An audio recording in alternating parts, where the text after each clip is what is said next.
Assalamualaikum warahmatullahi wabarakatuh. Innalhamdulillah wassalatu wassalamu ala Rasulillah wa ala alihi wa ashabihi wa mawalah wa la haula wa la quwata illa billah, amma ba'd. Para pemirsa yang dirahmati Allah Subhanahu wa taala, insyaallah kita akan berbicara tentang silsilah wasaya Nabi sallallahu alaihi wasallam. Silsilah tentang beberapa wasiat Rasulullah sallallahu alaihi wasallam, wasiat Nabiullah Agung yang akan mengantarkan kita bahagia dunia dan akhirat kita. Allah Subhanahu wa taala menjadikan keberadaan Nabi kita yang mulia sallallahu alaihi wasallam merupakan rahmah dan hidayah dan merupakan karunia yang sangat besar bagi umat ini. Sehingga Allah pun katakan, wa ma arsalnaka illa rahmatan lil alamin. Tidaklah kami utus engkau ya Muhammad sallallahu alaihi wasallam kecuali untuk rahmat bagi seluruh alam. Allah Subhanahu wa taala dengan keberadaan Nabi kita yang mulia akan memberikan hidayah. Dia akan mengeluarkan petunjuk, mengeluarkan manusia dari gelapnya dunia kepada cahaya Islam, dan dengannya manusia akan ditunjukkan di atas as-sirat al-mustaqim. Qad ja'akum minallahi nurun wa kitabun mubin. Telah datang kepada kalian cahaya Nabiullah Muhammad SAW wa kitabun mubin, dan kitab yang sangat jelas, kitab yang sangat nyata, kitab Al-Quran yang dibawa Rasulullah SAW. Yahdillahu bihi man ittaba'a ridwanahu subulas salam, yang Allah Subhanahu wa taala yahdi bihillahu man ittaba'a ridwanahu subulas salam.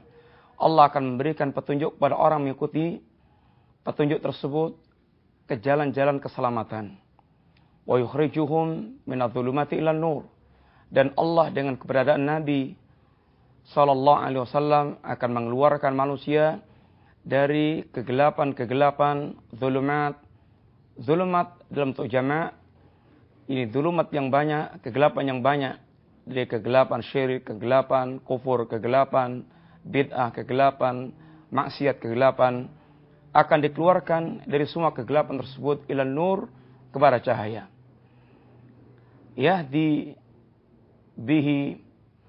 Yahdihim ila siratim mustaqim, dan Rasulullah SAW akan menunjuki mereka ke jalan yang lurus. Para pemirsa yang rahmati Allah Subhanahu wa taala, sehingga keberadaan Nabi yang demikian, Allah Subhanahu wa taala katakan sungguh merupakan nikmat yang sangat besar bagi umat ini. Laqad manallahu 'alal mu'minin id ba'atsa fihim rasulan min anfusihim. Sungguh Allah Subhanahu wa taala telah memberikan nikmat kepada kaum mukminin ketika Allah Subhanahu wa taala mengutus di tengah-tengah mereka seorang nabi.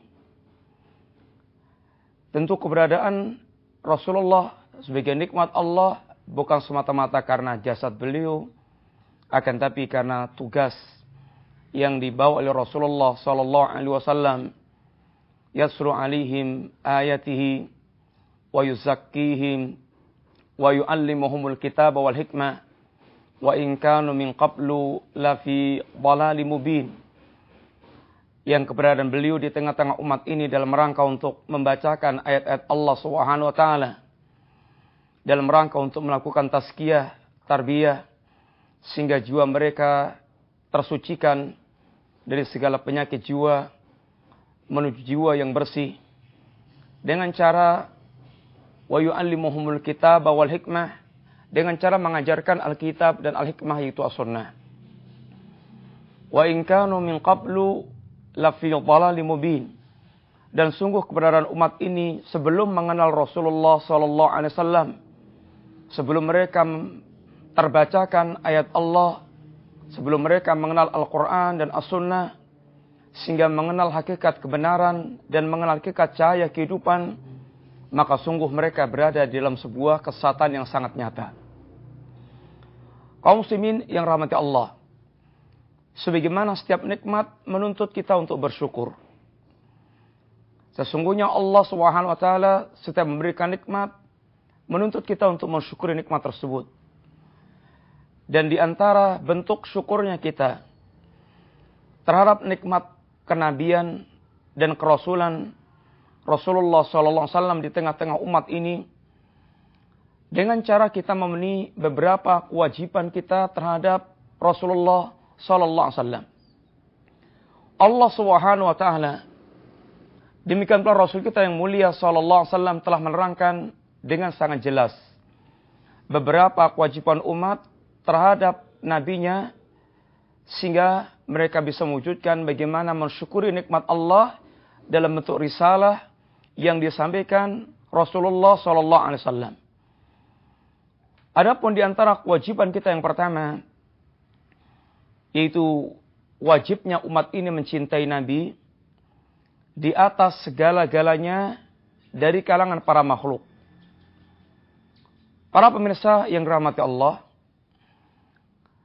secara umum kecintaan itu kembali kepada dua perkara. Seorang tumbuh kecintaan kembali kepada dua perkara yang sangat penting. Yang pertama, kesempurnaan atau keistimewaan tentang apa yang kita cintai. Yang kedua, keuntungan yang kita dapatkan dengan kita mencintai perkara tersebut. Berkaitan dengan kesempurnaan yang kita cintai, maka sungguh tidak ada di dunia ini orang yang lebih sempurna dibandingkan dengan Rasul kita yang mulia sallallahu alaihi wasallam, yang pujiannya datang dari langit yang ketujuh, dari atas langit yang ketujuh. Ini dari Allah Subhanahu wa taala, wa innaka la'ala khuluqin azim. Dan sungguhnya engkau ya Muhammad ya Rasulullah sallallahu alaihi wasallam sungguh pemilik akhlak yang sangat agung. Sehingga Nabi kita yang mulia adalah manusia terbaik secara mutlak. Bahkan Allah Subhanahu wa taala mengangkat beliau di akhirat kelak sebagai sayyid, tuannya para anak Adam. Sehingga Nabi katakan, ana sayyidu waladi Adam yaumal qiyamah. Sungguh aku merupakan pemimpin seluruh anak Adam, seluruh manusia besok dari kiamat kelak. Ini dari sisi kesempurnaan Rasulullah sallallahu alaihi wasallam. Dan tentu barang siapa yang membaca sejarah, kita akan mengetahui pujian manusia baik yang datang dari kawan maupun lawan terhadap Rasulullah sallallahu alaihi wasallam. Sesungguhnya para lawan pun bersama dengan permusuhan mereka kepada Nabi, mereka memiliki pujian-pujian terhadap Rasulullah sallallahu alaihi wasallam. Adapun mereka memusuhi, ada kepentingan yang lainnya. Tentu terlebih-lebih yang datang dari kawan dan para sahabat Nabi tidak dilakukan lagi. Dan tentu ini ada pembahasan yang tersendiri. Adapun yang kedua, keuntungan dengan mencintai Rasulullah sallallahu alaihi wasallam. Maka sungguh tidak ada keuntungan yang lebih besar dibandingkan dengan keuntungan ketika seorang dia mencintai Rasulullah sallallahu alaihi wasallam. Karena kecintaan kepada Nabi kita yang mulia sallallahu alaihi wasallam akan mengantarkan seorang dia bahagia dunia dan akhirat. Dia akan berbahagia dunia dan akhirat mereka dengan kecintaan dia kepada Nabi yang mulia sallallahu alaihi wasallam. Oleh karena itulah, apabila kita melihat kecintaan para sahabat kepada Nabi yang mulia sallallahu alaihi wasallam, sungguh kecintaan yang sangat luar biasa yang mereka tunjukkan. Satu di antaranya adalah orang yang mereka pernah mengungkapkan dengan tulusnya ketika Nabi melihat dia begitu sangat sedih. Maka dia tanya kepada sahabat ini tentang kesedihannya. Dan dia pun katakan di antaranya, ya Rasulullah, sekarang ini saatnya saya rindu kepadamu. Maka sungguh aku tinggal datang ke masjid, bertemu dengan anda, dan selesai urusannya. Akan tapi ya Rasulullah, ketika aku mengingat kematianku dan kematianmu, dan tentu engkau juga akan wafat sebagaimana manusia lain wafat. Maka sungguh, seandainya aku dimasukkan jannah, maka tentu berbeda dengan jannah yang kau tempati. Anda pasti akan ditempatkan oleh Allah jannah yang sangat tinggi. Dan seandainya aku masuk jannah, tentu jannahku berbeda dengan jannah tingkatanmu. kesedihan orang ini berkaitan dengan bagaimana seandainya dia tidak lagi bertemu dengan Rasulullah sallallahu alaihi wasallam. Maka kemudian turun di antaranya ayat Allah Subhanahu wa taala ini, wa may yuti'illaha wa rasulahu faulaika ma'al ladzina an'ama Allahu 'alaihim minan nabiyyin wasiddiqin wasyuhada wassalihin. Barang siapa mentaati Allah dan mentaati Rasulnya, maka dia akan bersama dengan orang-orang Allah berikan nikmat dari kalangan para nabi, siddiqin, syuhada, wassalihin. Dan keuntungan mencintai Rasulullah SAW melebihi dunia dan seisinya, yang tidak akan sebanding dengan apapun dari perkara dunia yang ada. Sehingga pernah seorang sahabat Rabi'ah yang pernah berkhidmat pada Nabi yang mulia sallallahu alaihi wasallam memberikan atau mengambilkan air wudu untuk Nabi. Maka Nabi katakan kepada Rabi'ah, ya Rabi'ah salni. Ya Rabi'ah, silakan Anda minta kepadaku ya Rabi'ah. Maka Rabi'ah dia minta tenggang waktu untuk berpikir permintaan apa yang layak diajukan kepada Nabi yang mulia sallallahu alaihi wasallam. Maka Rabi'ah mengatakan, ya Rasulullah, aku minta kepada engkau agar engkau berdoa kepada Allah Subhanahu wa taala, aku termasuk di antara ahlul jannah. Ini Rabi'ah meminta jannah agar Nabi memintakan kepada Allah Subhanahu wa taala Rabi'ah termasuk di antara ahlul jannah. Dalam riwayat yang lainnya Rabi'ah ketika ditanya agar meminta kepada Nabi SAW, maka kata Rabi'ah, ya Rasulullah, aku minta kepada engkau ini murafaqataka fil jannah, agar bisa menemani Anda di surga ya Rasulullah. Maka ketika Nabi tanyakan, ya Rabi'ah, siapa yang mengajarimu demikian? Ya Rasulullah, sungguhnya aku berpikir seandainya aku diberikan dunia, maka dunia pasti akan lenyap. Akan tapi seandainya aku diberikan jannah, maka sungguhnya jannah akan kekal abadi. Demikian pula kecintaan dia kepada Nabi. Maka sungguh menunjukkan bahwasanya bisa menemani Nabi di jannah sebuah harga yang sangat mahal. Sehingga ketika Nabi tanyakan, ya Rabi'ah, ay gharadalik, au ghairadalik, atau Anda minta yang lain ya Rabi'ah? Tidak ya Rasulullah, itu yang saya minta, bisa menemani Anda di jannah. Maka sungguh apa yang diinginkan Rabi'ah melebihi harga semua dunia dan seisinya. Karena memang jannah merupakan perkara yang sangat mahal. Dan menemani Rasulullah di jannah perkara yang sangat mahal. Yang Nabi katakan, ala inna sil'atallahil jannah, ala inna sil'atallahil ghaliyah, ala inna sil'atallahil jannah. Ketahuilah sungguhnya barang dagangan Allah sangat mahal, dan sungguhnya barang dagangan Allah adalah jannah. Para pemirsa yang dirahmati Allah, keuntungan mencintai Nabi sungguh sangat besar. Dia akan mendapatkan kenyamanan di dunia dengan hati yang penuh dengan kecintaan kepada Nabi. Dan dia mendapatkan keuntungan yang sangat besar di akhirat dengan bisa bersanding Nabi di jannah, atau paling tidak dia akan menjadi seorang ahlul jannah. Demikian juga pernah ketika datang seorang kepada Nabi bertanya, seorang Arab Badui bertanya, kata dia, ya Rasulullah, mata sa'ah? Ya Rasulullah, kapan sih terjadinya hari kiamat? Maka Nabi SAW mengatakan, ma'a'adatta li sa'ah. Nabi tidak menjawab tentang kapan terjadinya hari kiamat, karena memang ilmu tentang al-qiyamah tidak seorang pun yang tahu kecuali Allah Subhanahu wa taala, karena termasuk ilmu gaib, la ya'lamuha illallah, tidak mengetahui yang gaib kecuali Allah Subhanahu wa taala. Yas'alunaka 'anis sa'ah, qul innama ilmuha indallah. Mereka bertanya kepada engkau tentang as-sa'ah ya Rasulullah.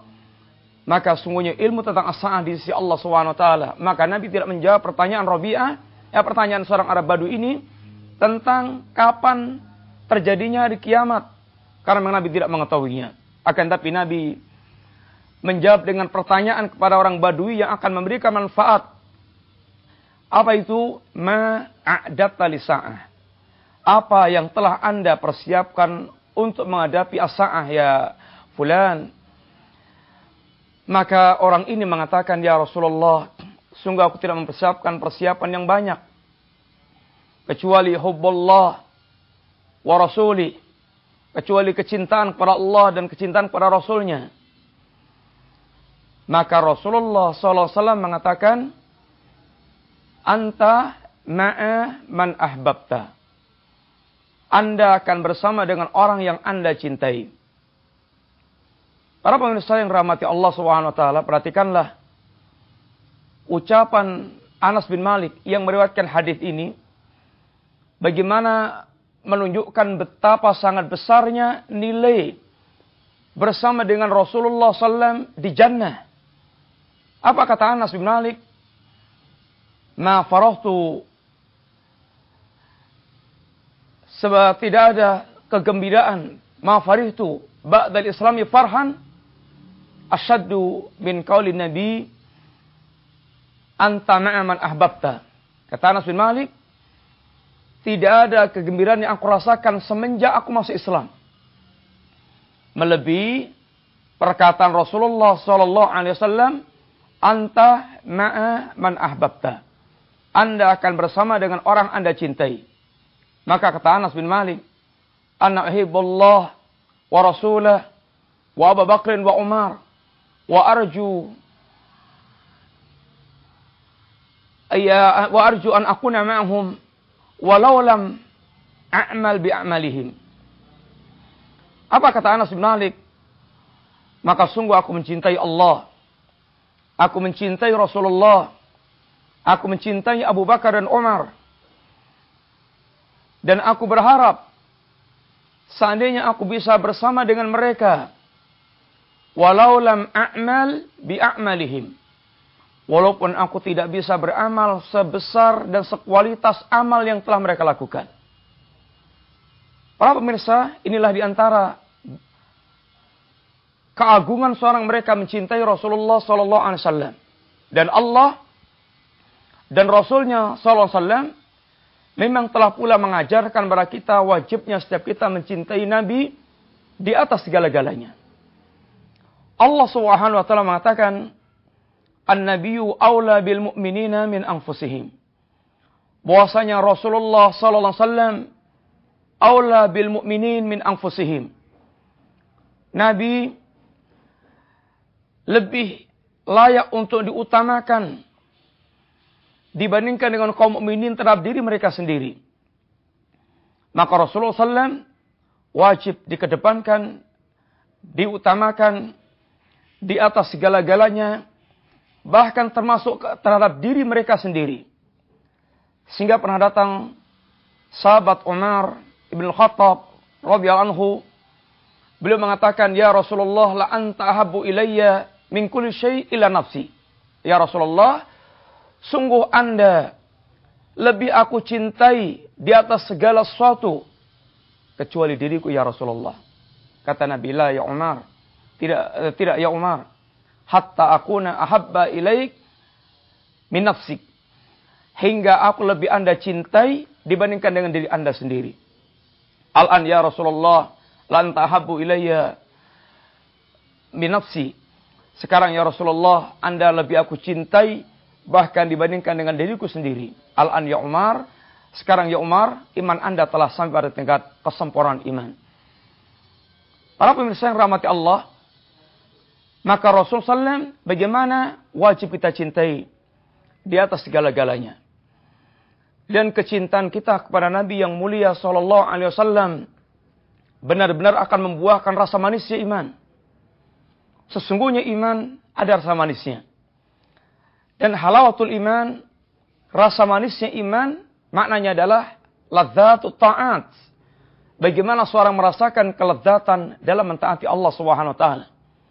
Merasakan lezatnya salat, merasakan lezatnya mentaati Allah, melakukan amal-amal iman, dia merasakan lezat dalam hati dia, jadi menikmati amal-amal iman tersebut Dan ini diantara buah daripada keimanan dia terhadap Allah dan Rasulnya Sallallahu Alaihi Wasallam, yang mencintai Rasulullah di antara di atas seluruh manusia yang ada. Tentunya setelah kecintaan dia kepada Allah Subhanahu Wa Taala, karena kecintaan dia kepada Allah harus di atas segala-galanya.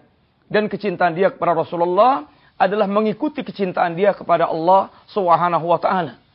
Akan tapi tentunya rasa manisnya iman tidak akan bisa kita dapatkan kecuali satu di antaranya dengan cara kita menjadikan kecintaan kepada Nabi di atas kecintaan kepada kita kepada seluruh yang ada.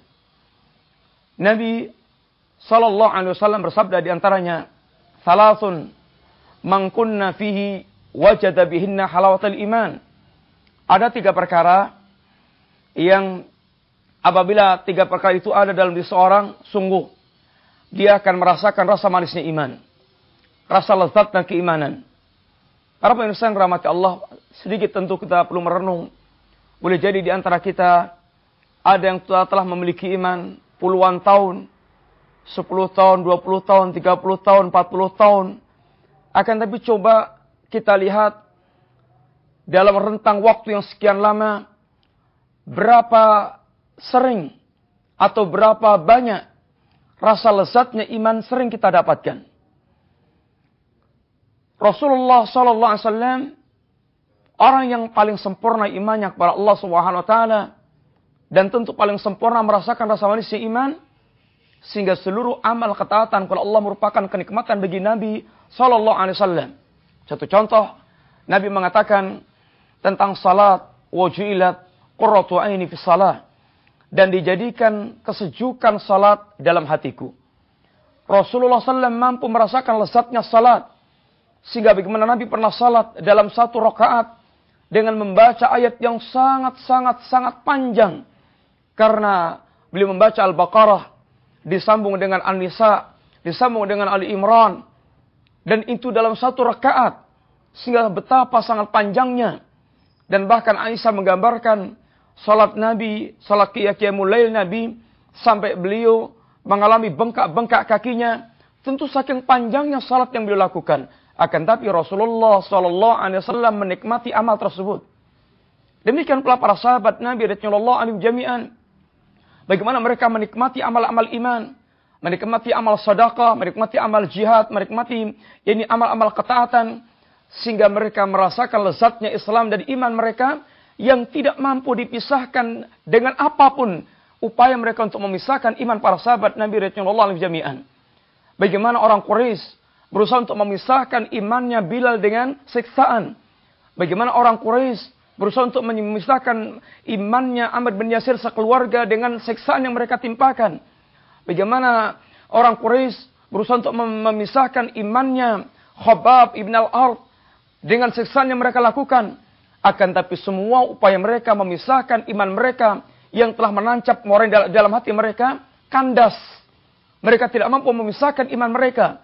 Seakan mereka lebih merasakan lezatnya dengan iman dibandingkan dengan apa mereka ancamkan dengan iman, dengan ancaman mereka. Lihatlah bagaimana setukang sihir Fir'aun ketika diancam oleh Fir'aun, yang dulunya tukang sihir menginginkan dunia dan seisinya apabila bisa memenangkan Musa dengan sihirnya. Akan tapi tatkala kemudian tukang sihir dia justru menjadi orang yang mukmin yang beriman kepada Nabiullah Musa alaihissalam, maka semua ancaman Fir'aun yang dia akan menyalib, akan dipotong kaki dan tangannya dengan cara bersilang, maka tidaklah membuat gentar hati mereka. Bahkan silahkan Fir'aun, mereka melaksanakan keputusannya, faqdi anta qadhi. Silahkan Anda putuskan yang Anda inginkan. Anda hanya akan bisa memutuskan di dunia. Dan mereka lebih mengharapkan ampunan Allah Subhanahu wa Ta'ala. Mereka telah merasakan lezatnya iman. Dan itulah orang telah merasakan lezatnya iman. Dan ini akan bisa kita dapatkan apabila diantaranya kita mewujudkan 3 perkara dalam diri kita, sebagaimana yang disebutkan Nabi Sallallahu Alaihi Wasallam, "Thalathun man kuna fi wajada bihinna halawatul iman, ayyakun Allah wa rasuluh ahabbu ilaihi mimma siwahuma." Apabila Allah Subhanahu wa Ta'ala dan Rasulnya Sallallahu Alaihi Wasallam lebih dia cintai dibandingkan dengan selain keduanya. Apabila dia telah mampu mendudukkan Allah dan Rasulnya di atas segala sesuatu yang ada. Lebih dia cintai. Lebih dia cintai dibandingkan dengan ayah ibunya, dengan anak istrinya, dengan keluarga besarnya, dengan kawan sejawatnya, dengan segala yang ada dunia dan seisinya. Apabila dia mampu mendudukkan kecintaan kepada Allah dan Rasulnya di atas segala-galanya, maka sungguh dia akan mampu merasakan rasa manisnya iman. Akan tapi ini membutuhkan perjuangan yang sangat besar. Hingga betul-betul keimanan dia kepada Allah dan Rasulnya betul-betul membuahkan kecintaan di atas segala-galanya. Yang kedua, ayuhibbul mar'a la yuhibbuhu, ayuhibbal mar'a la yuhibbuhu illa lillah. Tidaklah dia mencintai seorang kecuali kecintaannya itu semata-mata karena Allah Subhanahu wa taala. Man ahabba lillah wa ghadha lillah wa mana'a lillah wa a'talillah faqad istakmalal iman. Barang siapa yang dia telah mencintai karena Allah, dia membenci karena Allah, dia menolak, tidak memberi, atau dia memberi juga karena Allah Subhanahu wa taala, maka apabila telah tercetak yang demikian dalam hati seorang, maka sungguh telah sempurna keimanan seorang. Maka kecintaan yang dia bangun karena Allah sungguh akan mewariskan rasa manisnya iman. Dan di zaman ini sebagaimana diingatkan oleh sahabat Ibnu Abbas radhiyallahu anhu, alangkah sangat banyaknya sekarang ini orang yang mereka ini membangun kecintaan-kecintaan akan tapi bukan karena Allah Subhanahu wa taala, akan tapi ala amri dunia, di atas segala kepentingan dunia, dan ini tidak akan mendapatkan apa-apa. Yang ketiga, ayakraha ayauda fil kufri, apabila kebencian dia untuk kembali kepada kekafiran. Ba'da anqadahullah, setelah Allah selamatkan dia dari kekafiran, kama yakrau ayyuqdhaf finnar, kebencian dia seperti seandainya dia akan dilemparkan ke dalam api. Seandainya kita bisa memiliki kecintaan yang sangat besar kepada Islam, sehingga kebencian kita kepada jahiliyah dan kembali kepada jahiliyah dan kekafiran, sebagaimana kebencian kita kalau mau dilemparkan ke dalam api neraka atau ke dalam api, maka sungguh yang demikian kita akan bisa mampu merasakan rasa manisnya iman. Para pemirsa, inilah satu di antara kewajiban kita kepada Rasulullah SAW. Dan masih sangat banyak kewajiban kita yang lainnya. InsyaAllah akan kita sambung dalam pertemuan yang akan datang. Bismillah. Mudah-mudahan manfaat. Wassallallahu ala nabiyyina Muhammadin wa ala alihi wa sahbihi wasallam. Assalamualaikum warahmatullahi wabarakatuh.